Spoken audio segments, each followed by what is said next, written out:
All right. We are on chapter 16 of Wish. Guess what? Bertha said when I got home. She reached into the pocket of her apron and pulled out an envelope. You got a letter from your daddy. I did? I stared at the envelope in her hand. That was Scrappy's handwriting, all right. Giant wiggly printing like a first grader wrote it. I put Wishbone's leash on and took him out front. I sat on Gus's lawn chair by the garden and stared down at the envelope. Miss Charlie Reese. If Mama had sent me a letter, which she never would, she would have written Miss Charlemagne Reese to aggravate me. Then she would probably tell me goodbye because she was starting her new life without me. I studied the envelope some more. Wake County Correctional Center was printed in this corner. Well, now, that didn't sound nearly as bad as county jail. I think folks in the county jail have to stay for a long time. But if Scrappy was just getting corrected, maybe that wouldn't take too long. I sniffed the envelope to see if I could smell his aftershave, but I couldn't. I took out the folded notebook paper and smoothed it on my lap. Dear Charlie, it's your old Scrappy Pappy here saying hello, and how are you? I am fine. This place is okay, except for the lumpy gravy and lousy pillow. Jackie came to visit and brought me Hershey bars and toothpaste. I bet you're having fun with Gus and Bertha. Tell them I will send money when I can. Love, Scrappy. I turned the paper over to see if there was more on the back. Nope, that was it. I looked at the word love. I traced the letters with my finger. Then I folded the paper up and put it back in the envelope. The next day I was bored by lunchtime. I practiced sit and stay with Wishbone. I'd helped Bertha inspect the okra to figure out how many jars we'd need for pickling. I'd looked for 4-leaf clovers over by the back porch, but I didn't find one. Then I shared my peanut butter sandwich with Wishbone, and that was it, nothing else to do. So I figured I'd ride Lenny's bike down to Howard's. I hooked Wishbone's leash on the handlebars and off we went. When I got there, the Odoms' house was buzzing like a beehive. Cotton was making something with sticks and rocks in the small square of the shade next to the porch. Burl and Lenny were over in the driveway peering at the engine of Burl's motorcycle. Every now and then, one of them would bang on something with a wrench. Dwight was tossing a basketball into a hoop on the street light pole at the end of the yard, and Howard? I couldn't believe what he was doing. A crossword puzzle. Sitting on that ratty couch on the porch doing a crossword puzzle. What kind of kid does that on the first day of summer? Hey, he said, adjusting his glasses. Wishbone jumped on the couch next to him and flopped over on his side, panting. Hey. I lifted the hair off the back of my neck and fanned myself. It sure is hot, I said. Want to study for Bible detective? Howard asked. Bible detective? I almost said, are you nuts? But for once I managed to keep my thoughts to myself and I said, no, not really. I'll give you some of my Bible books, he said. I shook my head. That's okay. Then what do you want to do? I shrugged. I got a letter from Scrappy, I said. Howard sat up straight. You did? He put the crossword puzzle on the couch beside us. From jail? It's not jail, I said. It's a correctional facility. Same thing, Howard said. It is not. Oh, I'm pretty sure it is. It is not, I said, so loud Wishbone's head shot up and he looked at me like I was crazy. Pineapple, pineapple, pineapple. I did not want to get mad at Howard on the first day of summer. I must admit that even though me and Howard hadn't known each other very long, he could read me like a book. I could tell he knew I was wrestling with that temper of mine again. 'Cause he changed the subject and just said, well, that's good that you got a letter. He scratched Wishbone behind the ear. What'd he say? I wanted to tell Howard that Scrappy said how much he misses me and he can't wait to come home and watch Wheel of Fortune with me again. That he was going to cook up a fancy supper for Mama with candles on the table and Willie Nelson on the radio, and maybe she'd wear a red dress he loved so much. And that when Jackie got her driver's license, he was going to let her drive all of us out to the country to buy corn and strawberries at a farm stand by the side of the road. Then we'd go home and have a barbecue out in the yard. And we might even hold hands and say the blessing like Howard's family did. But I didn't tell him any of that. I told him the truth. He said they have lumpy gravy and lousy pillows, I said. That's too bad. I almost told him that Scrappy signed his letter with the word love, but then that would probably sound dumb to a boy who gets loved so much every day of his life. Hey, maybe Mama will help us make cookies to send to him sometime. Really? Sure, Howard said. You want to go to the creek? Okay. So me and Howard and Wishbone went behind the garage and followed the narrow trail that snaked through the cool, damp woods. I loved the earthy, mossy smell on the air and the soft tickle of the ferns that bowed down along the edges of the path. Wishbone trotted beside me, stopping every now and then to sniff at a tree or root around in a pile of rotten leaves. I wondered if he had been on this trail before. I bet he knew these woods better than anybody. Maybe he'd even slept under those very trees. I wanted to take his leash off and let him run free, but I was scared to. What if he decided he'd had enough of me and ran off to be a stray again? Then we got to the creek. Wishbone nearly pulled me in when he jumped into the clear, gurgling water. Howard and I took off our shoes and stepped from rock to rock while Wishbone leaped and pranced, sending up splashes of cold mountain water. "This feels good," I said. "I know." Howard teetered on the slippery rocks, and I was sure he was going to fall in any minute, but he didn't. Wishbone let out the funniest yips and bit at the water, trying to grab the tiny minnows that darted around the rocks. "Look at him," we both said at the exact same time. I jumped off the rock to the edge of the creek and motioned for Howard. "Come quick," I hollered. "Hook pinkies." "What?" "Hook pinkies," I said. "We both get to wish." "We do?" I nodded. "If two people say the same thing at the exact same time, they hook pinkies and make a wish," I said. "Jackie taught me that." So Howard jumped to the edge of the creek and we hooked pinkies. I closed my eyes and made my wish. "Did you make a wish?" I asked. "No." "Why not?" He stooped to swish his hands in the water, making the minnows scurry away. "I don't really have anything to wish for," he said.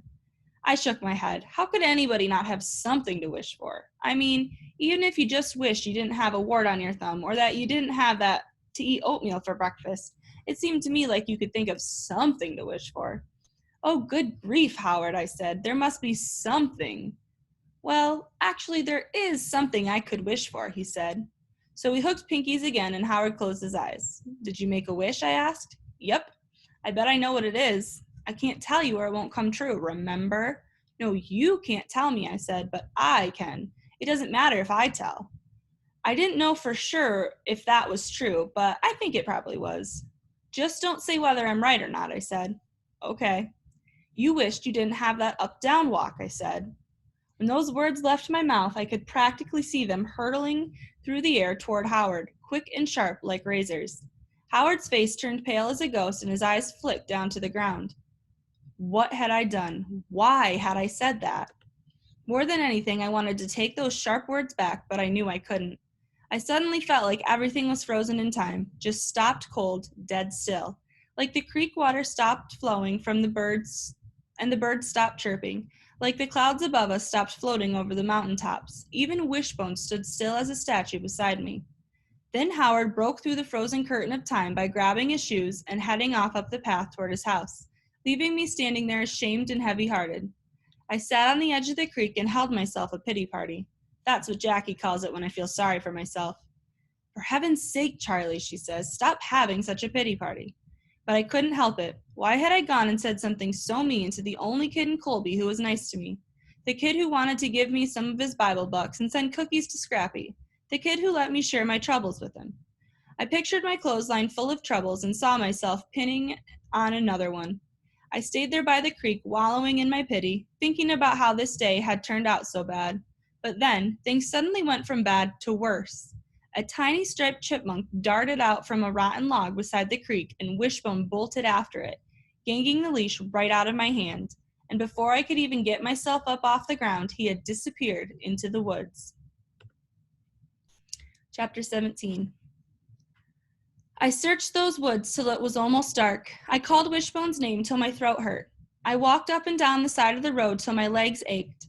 Finally, I went to Howard's to get Lenny's bike that I left in the yard that afternoon. I could hear the Odoms inside eating supper, everybody laughing and saying, "Pass the butter" and stuff. I pictured them in there crowded around the kitchen table, the boys poking each other and grabbing for the last biscuit, Mrs. Odom cooking up more fried chicken and kissing the tops of their heads, Mr. Odom's eyes twinkling as he watched his happy family. I wondered if Howard had told them what I said about his wish, and if he did, what did all those good-hearted Odoms think of me now? When I got home, I went straight back to my room and held the biggest pity party of my life. I laid on Wishbone's pillow on the floor beside the bed, breathing in his doggy smell, and I cried until I fell asleep.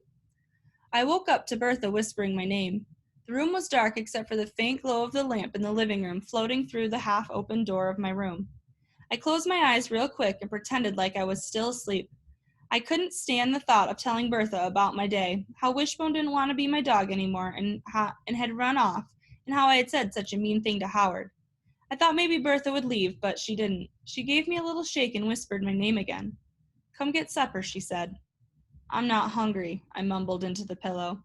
"Your favorite," she said, "grits with cheese and bacon." I shook my head. I felt like a pouty baby. I even had the urge to suck my thumb. When I acted like this back in Raleigh, Mama would say, "Quit that baby whining before I jerk a knot in you." But Bertha said, "You know, sometimes when you've had a bad day, eating grits makes you feel better." She poked me with an elbow. "I know that from experience," she added. I sat up and hugged my knees. I leaned a little closer to Bertha until we were touching, arm to arm, knee to knee. She smelled like someone who spent her days in the kitchen, bacon and coffee and cinnamon, but she looked like someone who spent her days outdoors, arms tan and leathery, dirt under her fingernails. "Wishbone is gone," I whispered. She nodded and pushed a strand of wispy hair behind my ear. "Gus is out there looking for him," she said, "and Gus is a man you can count on." A teeny tiny glimmer of feel better worked its way into my heart. I knew she was right about that. Gus did seem like a man you could count on. But what if Wishbone wants to be a stray again, I asked. Bertha sat up straight and took my chin in her hand. "Charlie Reese," she said, "you think that dog don't know a good thing when he sees one?" "What good thing?" I said in my pouty baby voice. She held up a finger each time she counted off. 1, he eats bologna for breakfast. 2, he sleeps on a pillow. And 3, he is loved by an angel. Angel? Ha! So here's where I had to go and ruin the image of me as an angel. I said something mean to Howard, I muttered. Silence.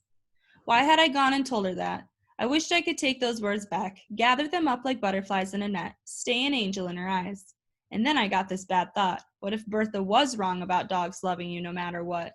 What if Wishbone knows I mean, and that's why he ran off? I could feel Bertha's warm skin against me, her soft breathing in the stillness of that little room. Finally, she slapped a hand in my knee and said, "You need some grits." As soon as I woke up the next day, I looked down at the pillow on the floor, and more than anything, I wanted to see Wishbone, or I wanted Wishbone to be there. He wasn't. I hurried into the kitchen. Bertha was shelling peas at the table. "Where's Gus?" I asked. "He went to work." I sank into the chair across from her. "I guess he didn't find Wishbone," I said. She looked at me all sad-eyed and shook her head. "No, he didn't, but he said to tell you we can go out and look when he gets home. He set up that trap of yours last night, and I put some scraps in it, so we can keep an eye on that. And don't forget, Wishbone has a tag on his collar. I'm sure somebody will call us when they find him." She pushed a box of cereal toward me. "Eat some breakfast." But how could I eat with my stomach all balled up like it was? And then there was my other problem, Howard. What was I going to do about Howard? Guilt was gnawing at my insides as I watched Bertha shelling those peas. Every now and then she glanced up at me, and when she did, I had to look away real quick. There she was over there on the other side of the table thinking I was an angel, and here I was on my side feeling about as far from an angel as anybody could be. "Aren't you going to ask me what mean thing I said to Howard?" I asked her. She shook her head. "No, I'm not." "How come?" She tossed a handful of peas into the bowl and leaned toward me. "Charlie," she said, "you can't judge people for the mistakes they make. You can judge them for how they fix those mistakes." She reached across the table and patted my hand. "Besides, you think I haven't ever said a word or two I wanted to snatch back?" She winked. "Just ask Gus if you don't believe me." It was for sure Bertha had said a lot of words in her life, seeing as how she was such a talker. But I was pretty sure none of those words were mean like mine. Mean and Bertha did not go together. "Now, why don't you get dressed and we'll figure out what to do about Wishbone," she said. But before I could even think about how to start this starry day, someone knocked on the front screen door, and imagine my surprise when I saw who it was. Howard. I stood there barefoot in my pajamas with my hair a big rat's nest and searching for something to say. But then Bertha jumped right in and said, "Well, looky here, who showed up on our doorstep, Charlie." She held the door open. "Howard Odom. In need of some cinnamon toast, I bet," she said, "or cereal, or eggs, or grits. You need some grits, Howard?" He stepped inside and shook his head. "No, ma'am." Then he turned to me and said, "Want to pick wild strawberries?" He held up an empty milk carton with the top cut off. I know where there's tons. I pushed my hair out of my eyes. Y'all go on and pick strawberries, Bertha said. I'll keep an eye on things here. She nodded in the direction of the trap at the edge of the yard. And then I collapsed into a puddle of sorrow on the couch and told Howard about Wishbone running off. When I finished, all I wanted to do was flop down and cry, but Howard said, "What are you sitting here for? Let's go find him." Then the next thing I knew, he was out the door and grabbing his bike, leaving me to run to my room to get dressed and scramble after him. And that is the end of our reading for today.